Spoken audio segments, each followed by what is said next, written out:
There was once a city with no name on any modern map. It had towers of stone so smooth they reflected the moonlight like silver glass, and streets so quiet you could hear the soft crunch of sand under bare feet. No one remembered how it was built or by whom. No one remembered when it vanished. But somewhere, far beyond the dunes of time and the worn-out pages of old books, its memory slept beneath the earth, and waited. It was a windless dusk when Maeve Everlyn first heard the name Kaldhara. She was not a historian or archaeologist, just a quiet woman who spent her evenings archiving old letters for a dusty university library. The kind of person who tucked paper clips into her sleeves and whispered to books as she handled them. Her days were simple. Her nights were quieter, and she liked it that way. But one evening, as the sun painted the city windows gold, a small, square box arrived at the archive. No return address, no postage stamp, just her name written in uneven ink.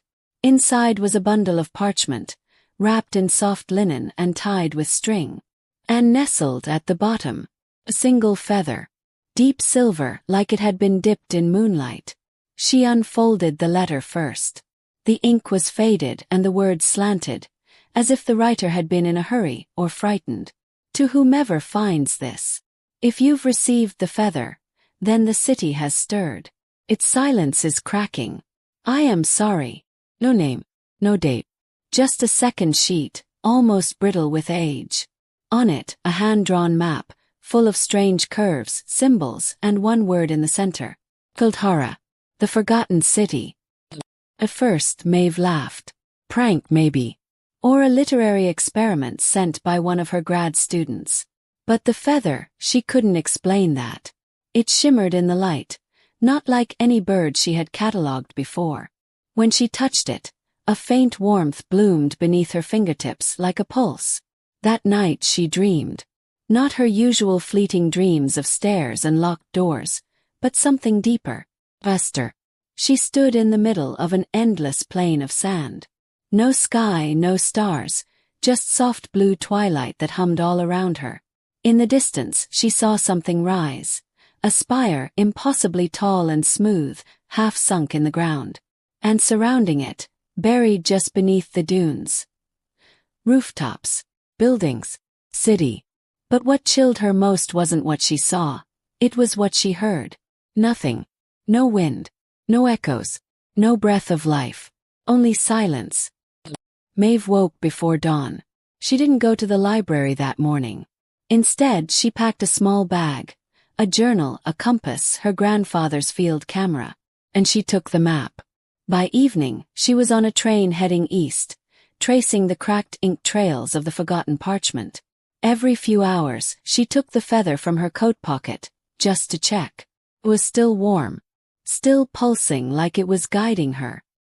The desert came slowly, first in patches of dry brush, then in wide open stretches of golden sand and low hills. By the third day, she was deep in the heart of the forgotten land, a place untouched by time, where the horizon curved like a sleeping lion and the wind carved secrets into the dunes. And then one evening, she found it. Not the city. Not yet. But something. A single, sun-bleached stone jutting from the sand, etched with carvings older than any language she'd ever studied. Swirls, shapes, circles nested within circles. Like a fingerprint of the earth itself. Beneath her feet, the sand felt hollow. She knelt, brushing away layer after layer of dust. Her hands trembled. And then she saw it. Stairway. Leading down. The air shifted as she descended. Cooler. The silence deepened until even her heartbeat felt loud. Her flashlight flickered against the stone walls, revealing murals so ancient, the colors had turned to pale echoes. Figures walked across them, tall and robed with eyes like stars. Temples with floating lanterns. Pools of water that reflected not the ceiling but the sky. She reached the final step and her breath caught. There it was. Kaldhara. Or what was left of it. Not a city of ruins, a city asleep, perfectly preserved beneath the earth, like it had simply laid down and gone quiet. Every tower still stood, every street still curved, The air smelled faintly of salt and firelight. And as she walked, not a single grain of sand stirred. It hadn't sunk in rage or war. It hadn't burned. It hadn't been forgotten by accident. It had chosen to disappear. Maeve's footsteps echoed in the silent halls as she wandered deeper. The architecture was unlike anything she had ever seen. Soft curves, spiraled arches, stone that felt warm to the touch. She reached what might have been the city's heart, a wide circular plaza, open to a ceiling that shimmered like glass. In its center a pedestal, and on it, another feather, larger, glowing faintly. She reached out. But before her fingers touched it, the room trembled. Just once, like the whole city had sighed. And in that moment, she felt something she hadn't felt in years. Maeve stood frozen, her fingers just inches from the glowing feather. The tremor had stopped, but the feeling had not. There was a presence here. Not cruel but ancient. Where? Listening. She pulled her hand back. Not out of fear but respect. Whatever this place was, it had not invited her to touch it yet. It had merely allowed her to look. The feather on the pedestal glowed with a soft silver light, like a moon held captive in stone. Its edges shimmered and seemed to drift slightly, though there was no wind.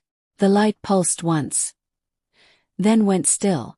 Maeve whispered to herself, "This city, it's alive." She wasn't speaking metaphorically. Kaldhara, for all its silence, did not feel dead. No cobwebs, no decay. Just a stillness too perfect to be natural. The kind of stillness you'd find in something holding its breath. And deep within that breath, dreams waited. She spent the night in one of the tall chambered halls near the plaza. Though there was no bed, no furniture, the stone beneath her sleeping mat was warm, like it remembered sunlight from another age. She didn't expect to